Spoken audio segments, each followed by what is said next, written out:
அன்பானவர்களுக்கு வணக்கம். நம்ம சின்ன மருமகள் சீரியல்ல பெரியமந்த கோவிலுக்கு போன இடத்துல சேதுவுக்கு ஆக்ரோஷமா இறங்கியிருக்க கருப்பண்ணசாமியோட காலில் விழுந்து எங்களை மன்னிச்சிரு கருப்பா, மன்னிக்க முடியாட்டினாலும் தண்டனையை கொடு, எங்களால் இதுக்கு மேலே இந்த சித்திரவதையை அனுபவிக்க முடியாது அப்படின்னு கருப்பண்ணசாமியோட காலில் விழுந்து மன்னிப்பு கேட்குறாங்க. இந்த ஈஸ்வரியும் சித்ராவுக்கும் ஈஸ்வரிக்கும் பெரியமந்த கோவிலில் வச்சு என்ன நடந்துச்சு, அவங்களே வந்து மன்னிப்பு கேட்குற அளவுக்கு அவங்களுக்கு என்ன சித்திரவதையை கருப்பண்ணசாமி கொடுத்தாரு தெரிஞ்சுக்கிறதுக்கு முன்னாடி இந்த வீடியோக்கு ஒரு லைக் போட்டுக்கோங்க. ஸோ பார்த்தீங்கன்னா சேதுவுக்குள்ளே இறங்கியிருக்கிற நம்ம கருப்பசாமி நம்ம தமிழ்கிட்ட செய்யாத தப்புக்கு தண்டனை அனுபவிச்சுக்கிட்டு இருக்க சரியான காலத்தில் எது போலி எது அசலு அப்படின்னு எல்லாருக்கும் தெரிய வரும் அப்படின்னு சொன்னதை கேட்டு இன்னொரு பக்கம் ஈஸ்வரிக்கும் சித்ராவுக்கும் அவங்க கொலை நடுங்க ஆரம்பிச்சிருச்சு. என்னம்மா அசல் எது போலி எதுன்னு காட்டி கொடுக்க போதாமே கருப்பண்ணசாமி அப்படின்னு அவங்களுக்குள்ளே நடுங்கிட்டு இருக்க இன்னொரு பக்கம் ஐஸ்வர்யா கிட்ட அப்பத்தான் நீ போய் அருள் வாக்கு வாங்கடி அப்படின்னு சொல்கிறாங்க. ஆனால் இந்த ஐஸ்வர்யாவுக்கு உள்ளுக்குள்ளே அப்படியே நடுங்க ஆரம்பிச்சிருச்சு.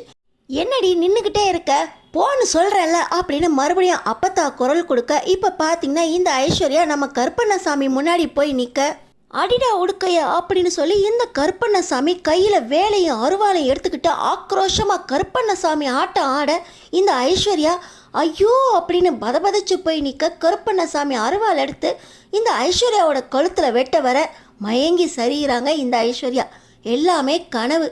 இந்த நம்ம கருப்பண்ணசாமி முன்னாடி ஐஸ்வர்யா பக்கத்தில் போய் கூட நிற்கல, பயத்திலேயே உள்ளுக்குள்ளே மயங்கி போய் கீழே விழுந்துட்டாங்க.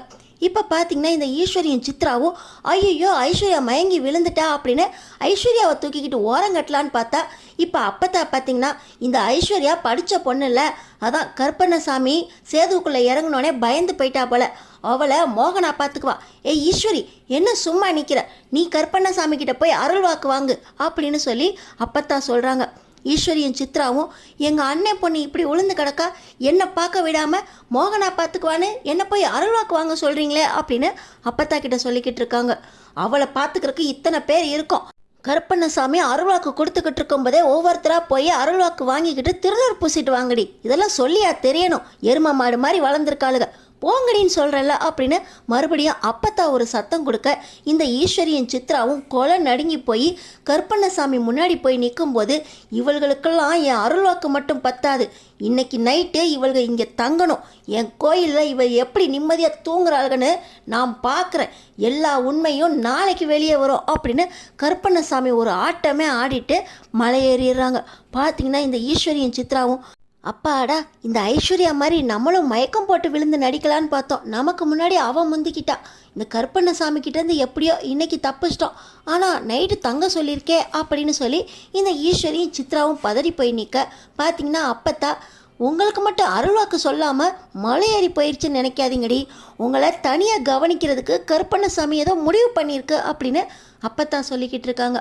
இன்னொரு பக்கம் பார்த்திங்கன்னா இந்த சாவித்திரியின் தாமரையோ நம்ம சேதுக்கிட்ட தமிழ் எந்த குத்தமும் செய்யாமல் தண்டனையை அனுபவிச்சுட்டு இருக்காளாம், கூடிய சீக்கிரமே அசல் எது போலி எது அப்படின்னு கருப்பண்ணசாமி காட்டி கொடுக்க போகிறேன்னு சொல்லியிருக்கு அப்படின்னு சேதுக்கிட்ட சொல்கிறாங்க.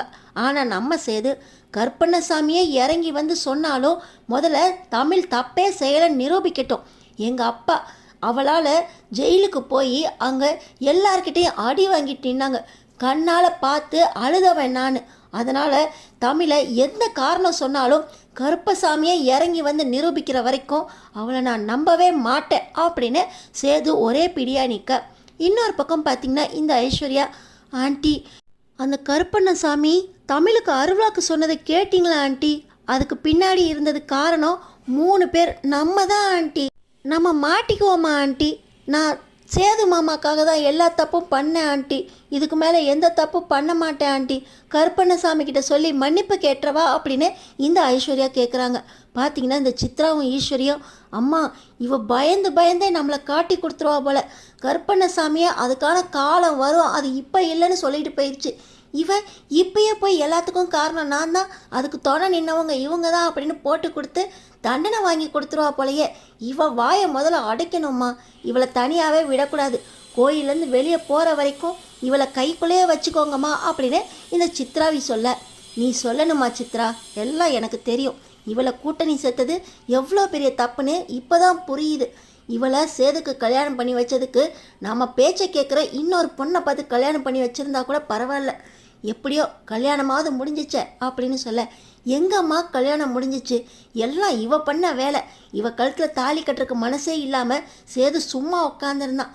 ஏதோ போனா போதேன்னு 3 முடிச்சை நான் போட்டு சேது கட்டின மாதிரி சேதுவுக்கும் இவளுக்கும் கல்யாணம் நடந்த மாதிரி நம்ப வச்சது நான். அதுவே இவ விஷ்ணு தெரியாது, இதில் நம்ம தான் எல்லாத்துக்கும் காரணம் அப்படின்னு இவ போட்டு கொடுத்தா நான் இந்த விஷயத்தை கண்டிப்பாக உடச்சிருவேம்மா அப்படின்னு இந்த சித்ரா சொல்ல, என்னடி ஆளாளுக்கு மாற்றி மாற்றி இங்கே வந்து பயந்தே உண்மையை உளறிடுவீங்க போல, சும்மா இருங்கடி, எல்லாம் அப்பத்தா வர மாதிரி இருக்குது, அமைதியாக இருங்க அப்படின்னு சொல்லி இந்த ஈஸ்வரி சித்ராவே ஐஸ்வர்யாவே அடக்கிடுறாங்க. இன்னொரு பக்கம் பார்த்திங்கன்னா நம்ம தமிழ், வசந்தி, அப்பத்தா 3 பேரும் எங்கங்கடி எல்லோரும் கிளம்பிக்கிட்டு இருக்கீங்க போல், இன்றைக்கி எல்லோரும் நைட்டு இங்கே தான் தங்கணும்னு கருப்பண்ணசாமி சொன்னிச்சில்ல, ஞாபகம் இல்லையா அப்படின்னு அப்பத்தா கேட்குறாங்க. ஆனால் நம்ம தமிழ், என்னை பற்றி கருப்பண்ணசாமிக்கு தெரியும், கருப்பசாமி என்ன எதுவும் இருக்க சொல்லலையே, எனக்கு அருள்வாக்கு கொடுத்து எனக்காக எல்லாமே செய்வேன் தானே சொன்னிச்சு, அப்புறம் எதுக்கு நான் தங்கணும், நான் கிளம்புறேன் என் பிள்ளைய கூட்டிகிட்டு அப்படின்னு சொல்லி நம்ம தமிழ் சொல்கிறாங்க.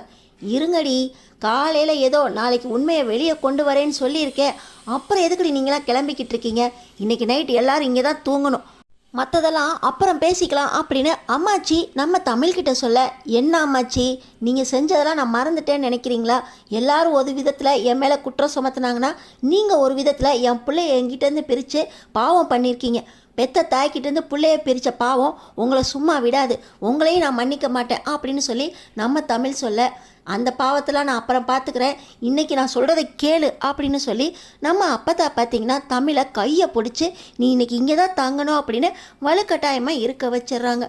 நம்ம தமிழும் இதுக்கு மேலே எதிர்த்து பேச வேண்டாம் அப்படின்னு அப்பத்தா பேச்சை கேட்டுக்கிட்டு இங்கேயே நைட்டு தங்கிடுறாங்க. இன்னொரு பக்கம் சேது அழகரை தூக்கிக்கிட்டு, இன்றைக்கி தான் மீனாட்சியும் அழகரும் ஒன்றா கோயிலில் தங்குறாங்களே, 2 குழந்தையும் ஒன்றா இருக்கட்டும் அப்படின்னு சொல்லி அழகர் பக்கத்தில் மீனாட்சியை இருக்க வச்சு சேதுவும் தமிழும் ஒன்றாவே குழந்தைய பார்த்துக்கிட்டு இருக்காங்க. அன்னைக்கு தான் அர்த்தஜாம பூஜை நடக்குது. பார்த்திங்கன்னா அன்றைக்கி அமாவாசை அப்படிங்கிறதுனால சங்கிலி பரிகாரம் அப்படின்னு சொல்லி ஒரு சில பொண்ணுங்களை கூட்டிகிட்டு வராங்க. அந்த பொண்ணுங்களாம் பொண்ணுங்க மாதிரி இல்லை, பேய் மாதிரி ஆடுதுங்க. ஆண்டி, காலையில் சேது மாமா கருப்பண்ணசாமி இறங்கி வந்து ஆடத்துலேயே எனக்கு பயமாக இருந்துச்சு, இவங்களாம் வேறுங்க பேய் மாதிரி ஆடிக்கிட்டு இருக்காங்களே ஆண்டி அப்படின்னு சொல்ல, அந்த நேரத்தில் அப்பத்தா வராங்க. என்ன ஈஸ்வரி, உனக்கும் புரியலையா, இது செவ்வாய் வெள்ளி அமாவாசை நாளில் கருப்பண்ணசாமி கோவிலில் நடக்கிற சங்கிலி பரிகாரத்துக்காக வந்திருக்காங்க. உடம்புல பேய் பிசாசு பூந்திருந்தாலும் சரி, உங்களை மாதிரி எதிரிங்க தொல்லை பண்ணாலும் சரி, அவங்களுக்கெல்லாம் இந்த சங்கிலி பரிகாரத்தை பண்ணாங்கன்னா போதும், உள்ளே இருக்க பேய் பிசாசு செய்வினா பில்லி சூனியம் எல்லாத்தையும் கருப்பசாமி அந்த சங்கிலியை வச்சு அடிச்சே எடுத்துருவான் அப்படின்னு சொல்லி அப்பத்தா சொல்கிறாங்க. அது நம்ம தங்குற அன்னைக்கா நடக்கணும் அப்பத்தா அப்படின்னு சொல்லி இந்த ஐஸ்வர்யா சொல்ல, என்னடி நீங்கள் தங்குற அன்னைக்கு நடக்கணுன்றீங்க, இன்றைக்கி எவ்வளோ விசேஷமான நாள் தெரியுமா, இன்றைக்கி அமாவாசை, ஆடி அமாவாசை அன்னைக்கு இந்த மாதிரி செய்வினா பில்லி சூனியம் வச்சவங்க எல்லாரும் அவங்க உடம்புல இருக்க எல்லாத்தையும் எடுத்துட்டு நிம்மதியாக அனுப்பி வைப்பான் அந்த கருப்பன் அப்படின்னு அப்பத்தான் சொல்கிறாங்க. சரி சரி, நம்மளுக்கும் இதுக்கும் எந்த சம்மந்தமும் இல்லை, ஏய் சித்ரா ஐஸ்வர்யா வாங்க நம்ம தூங்குவோம், காலையில் வெள்ளனையே கிளம்பணும் அப்படின்னு சொல்லி ஈஸ்வரை இந்த சித்ராவை ஐஸ்வர்யாவை கூப்பிட்டுட்டு நாங்கள் தூங்க போகிறோம் அத்தை அப்படின்னு சொல்லிட்டு கிளம்புறாங்க. என்னடி தூங்க போகிறோன்னு சொல்கிறீங்க, கருப்பண்ணசாமி கோவிலுக்கு வந்திருக்கீங்க, தூக்கம் ஒன்று வந்துருமா, எல்லோரும் சந்தோஷமாக இங்கே விளையாடலாம் வாங்கடி அப்படின்னு சொல்லி அப்பத்தா கூப்பிட்றாங்க. நீங்கள் வேணால் போய் விளையாடுங்க அப்பத்தா, உங்களுக்கு விளையாடுற வயசு இல்லை அப்படின்னு சொல்லி இந்த ஈஸ்வரி கிண்டல் பண்ணிவிட்டு அவங்க தூங்க போகிறாங்க. ஆனால் பார்த்திங்கன்னா இந்த ஐஸ்வர்யா, ஆண்டி இந்த சங்கிலி பரிகாரம் எனக்கு பயமாக இருக்கே ஆண்டி அப்படின்னு சொல்ல, அதெல்லாம் நீ ஏண்டி பார்த்துக்கிட்டு இருக்கா அப்படின்னு இந்த ஈஸ்வரி சொல்லிக்கிட்டு இருக்கும்போதே அவங்க கருப்பண்ணசாமி கோவிலில் இந்த செய்வினை பில்லி சூனியத்தால் ஆடிக்கிட்டு இருக்க அந்த பொண்ணுங்க ஆம்பளைங்க எல்லாருக்கும் அந்த பூசாரி சங்கிலியை வச்சு அடிக்கிறாரு. இதை பார்த்தோன்னே இந்த ஐஸ்வர்யா அவங்க உடம்பு மேலே அடி விழுகிற மாதிரி பயப்படுறாங்க. இன்னொரு பக்கம் இந்த ஈஸ்வரியும் சித்ராவும், ஐயோ வலிக்குது, எங்களை அடிக்கிறாங்க, அடிக்காதீங்க அடிக்காதீங்க அப்படின்னு வலியில் துடிக்கிறாங்க. அங்கே அடிக்கும்போது இங்கே இவங்களுக்கும் அடி விழ அவங்க உடம்புல வலியை உணர்றாங்க. யாருமே நம்மளை அடிக்கல ஆண்டி, ஆனால் உடம்பெல்லாம் வலிக்குது, அங்கே இருக்க இரும்பு சங்கிலி நம்மளே அடிக்குதா ஆண்டி அப்படின்னு ஐஸ்வர்யா வழியில் கதறிக்கிட்டு இருக்க. இன்னொரு பக்கம் ஐயோ அம்மா அப்படின்னு இந்த சித்ராவும் ஈஸ்வரியும் வழியில் துடிக்கிறாங்க. அங்கே கெட்டவங்கள மட்டும்தானே அந்த வலி தாக்கும். உங்களுக்கு ஏண்டி வந்துச்சு? நீங்கள் பேசாமல் தூங்க போகிறேன்னு சொன்னீங்க, உங்களுக்கும் வலிக்குதா? நீங்கள் என்னடி பாவம் பண்ணீங்க அப்படின்னு அப்பத்தா கேட்குறாங்க. ஆனால் இவங்க 3 பேருமே ஐயோ வலிக்குதே, எங்களை அடிக்க வேணான்னு சொல்லுங்கள், அடிக்க வேணான்னு சொல்லுங்கள் அப்படின்னு சொல்லி அந்த சங்கிலி அடி வலி தாங்க முடியாமல் ஐஸ்வர்யா, சித்ரா, ஈஸ்வரி அப்படி 3 பேரும் துடிச்சுக்கிட்டு இருக்காங்க. இப்போ பார்த்தீங்கன்னா நம்ம சேதுவும் ராஜாங்கவும் என்னாச்சு இவங்க 3 பேருக்கும்? மத்தியானம் அருள்வாக்கு கேளுங்கிறப்போ இவன் மயக்கம் போட்டு விழுந்துட்டா. இவங்க அருள்வாக்கு கேட்குறதுக்கு முன்னாடியே மலை ஏறி போச்சு. இப்போ அங்கே அடித்தா இங்கே வலிக்குதுன்னு ஆடிக்கிட்டு இருக்காளுங்க. என்ன நடக்குது இங்கே அப்படின்னு ராஜாங்கமும் சேதுவும் வந்து கேட்க, இவங்க வழியில் துடிச்சிக்கிட்டு இருக்க. எங்களை மன்னிச்சிருங்க, எங்களுக்கு இந்த அடி வேண்டாம், முதல்ல பூசாரிகிட்ட சொல்லி இந்த அடியை நிறுத்த சொல்லுங்க அப்படின்னு சொல்ல, என்னமோ உங்களை அடிக்கிற மாதிரி துடிச்சிக்கிட்டு இருக்கீங்க, இல்லை அடிக்கிறத நிறுத்த சொல்லுங்க அப்படின்னு இந்த ஈஸ்வரி ராஜாங்கத்துக்கிட்ட கெஞ்ச, பார்த்தீங்கன்னா ராஜாங்கம் பூசாரிக்கிட்ட சொல்லி, ஐயா அங்கே அவங்கள அடிக்கிறதுக்கு இங்கே 3 பேர் வழியில் துடிச்சிக்கிட்டு இருக்காங்க, என்ன நடக்குதுன்னே புரியல, அடிக்காதீங்க ஐயா அப்படின்னு சொல்ல, இன்னொரு பக்கம் அங்கே செய்வன பில்லி சுனியத்தை எடுக்க வந்தவங்க, என்னையா சொல்கிறீங்க, இது கெட்ட சக்திகளை மட்டும்தானே தாக்கும், எங்கேயோ இருக்கிறவங்க எப்படி ஐயா இதுக்கெல்லாம் வலிக்க முடியும் அப்படின்னு கேட்க, இல்லை அவங்களுக்கு வலிக்குதுன்னு சொல்கிறாங்க, கொஞ்சம் நேரம் நிறுத்தலாமே அப்படின்னு சொல்ல, பார்த்தீங்கன்னா பூசாரியும் நீங்கள் சொல்கிறீங்களேன்னு நிறுத்துறீங்க ஐயா, ஆனால் அமாவாசை அதுவுமா, இப்படி எந்த காரியத்தை கொண்டும் நாங்கள் இதை நிறுத்தினதே இல்லை அப்படின்னு பூசாரி சொல்லிக்கிட்டு இருக்காரு. ஐயோ அம்மா வலிக்கிறது வலிக்குது, அடியை நிறுத்திட்டீங்களா அப்படின்னு சொல்லி இப்போ தான் இந்த ஈஸ்வரி, சித்ரா, ஐஸ்வர்யா 3 பேர் உடம்பையும் பார்த்தா உடம்பெல்லாம் ரணகலமாக இருக்குது. வலி தாங்க முடியலையே, எங்களை காப்பாற்றுங்க அப்படின்னு சொல்லி மருந்து கேட்குறாங்க. இது நடுராத்திரிடி, எங்கே போய் வலிக்கு மருந்து கேட்குறது? காலையில் ஆஸ்பத்திரிக்கு போகலாம், அங்கே போய் பார்த்துக்கலாம்.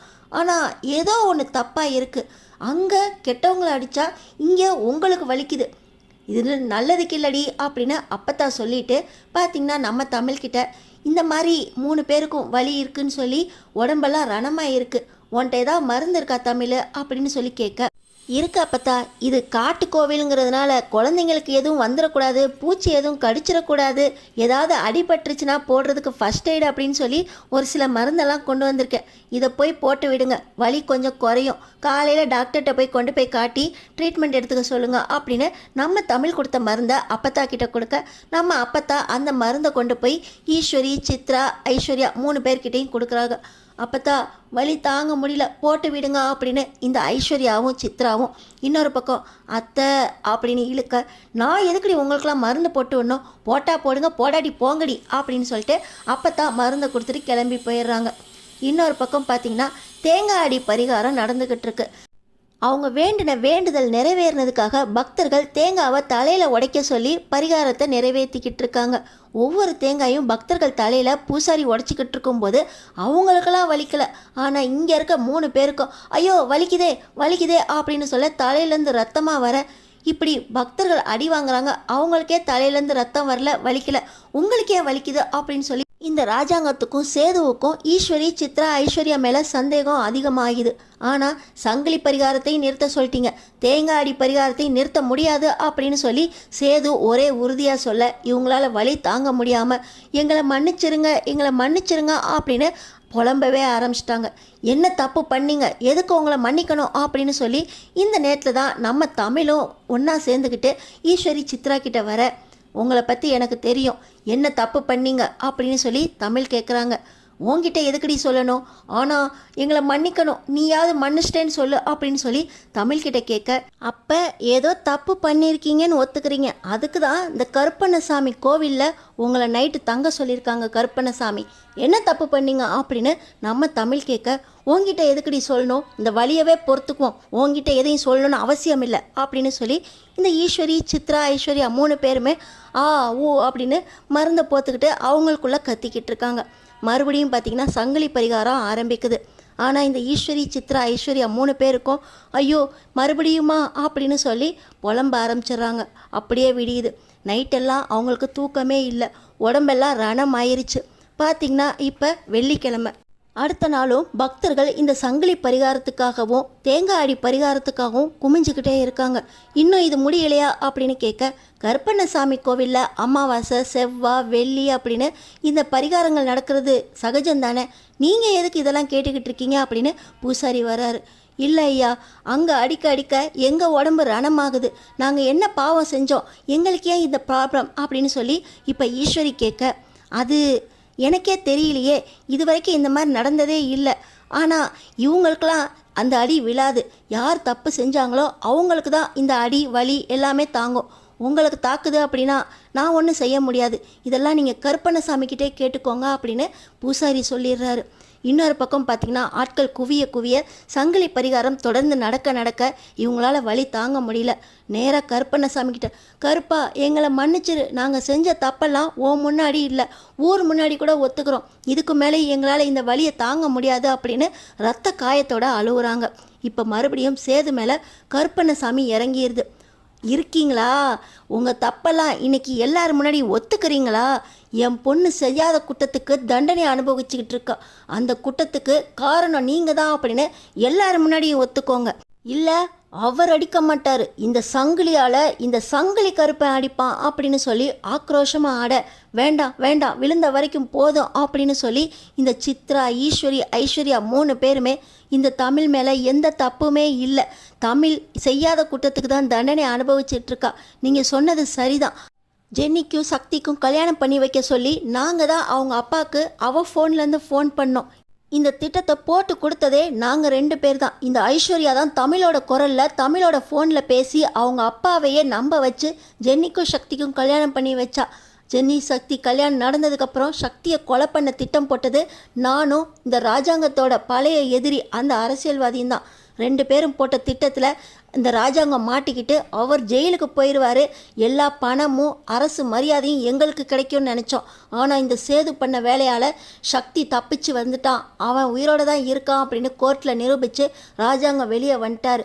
ஆனாலும் சேதுவும் தமிழும் ஒன்று சேரக்கூடாது அப்படிங்கிறதுக்காக அவங்களுக்குள்ளே இருந்த சின்ன பிரச்சனையை பெருசாக்கி புருஷன் பொண்டாட்டி சேது தமிழ் 2 பேரையும் பிரித்தது நாங்கள் தான். சேது தமிழை பிரிஞ்சதுக்கப்புறம் சேதுவுக்கு ஐஸ்வர்யா கூட கல்யாணம் நடக்கிறதுக்கு திட்டம் போட்டு ஐஸ்வர்யாவையும் சேதுவையும் சேர்த்து வச்சதும் நான் தான் அப்படின்னு சொல்லி இந்த ஐஸ்வர்யா, சித்ரா எல்லாருமே அவங்கவுங்க உண்மையை ஒத்துக்க, இன்னொரு பக்கம் அது மட்டுமா இவ கழுத்தில் தாலி ஒன்று தொங்குதே அப்படின்னு சொல்லி கருப்பண்ணசாமி கேட்க, ஆமாம் ஆமாம் அந்த தப்பை நான் தான் பண்ணேன், சேது ஐஸ்வர்யா கழுத்தில் தாலி கட்டல, நான் தான் இவ கழுத்தில் 3 முடிச்ச போட்டேன் அப்படின்னு சொல்லி இந்த சித்ரா ஒத்துக்க, அப்பத்தா கையை தட்டுறாங்க. ஓஹோ, அதனால தான் இந்த கருப்பண்ணசாமி கோவிலில் சங்கிலி பரிகாரத்தில் அங்கே விழுந்த அடி உங்களுக்கு வலிச்சிச்சா? இந்த வலியாலேயே உண்மையை ஒத்துக்கிட்டீங்களா? கருப்பண்ணசாமி உண்மையை கொண்டு வந்துட்டானா, அசல் எது போலி எதுன்னு எல்லாருக்கும் தெரியப்படுத்திட்டானா அப்படின்னு அப்பத்தா சந்தோஷப்பட, இன்னொரு பக்கம் சேது தமிழ் மேலே எந்த தப்பும் இல்லை அப்படின்னு கருப்பண்ணசாமி நிரூபிச்சிட்டானே அப்படின்னு இங்கே சந்தோஷப்பட, நம்ம தமிழ் என் மேலே எந்த தப்பும் இல்லை அப்படின்னு எல்லாருக்கும் இப்போ தான் புரியுதா, என் மேலே எந்த நம்பிக்கையும் இல்லாமல் என்னை வெளியே விரட்டிட்டீங்களே அப்படின்னு எல்லாருக்கிட்டையும் நியாயம் கேட்க, அடுத்தடுத்து என்ன நடக்க போகுதுன்னு தெரிஞ்சுக்கிறதுக்கு நம்ம சேனலை சப்ஸ்கிரைப் பண்ணி தொடர்ந்து பாருங்கள்.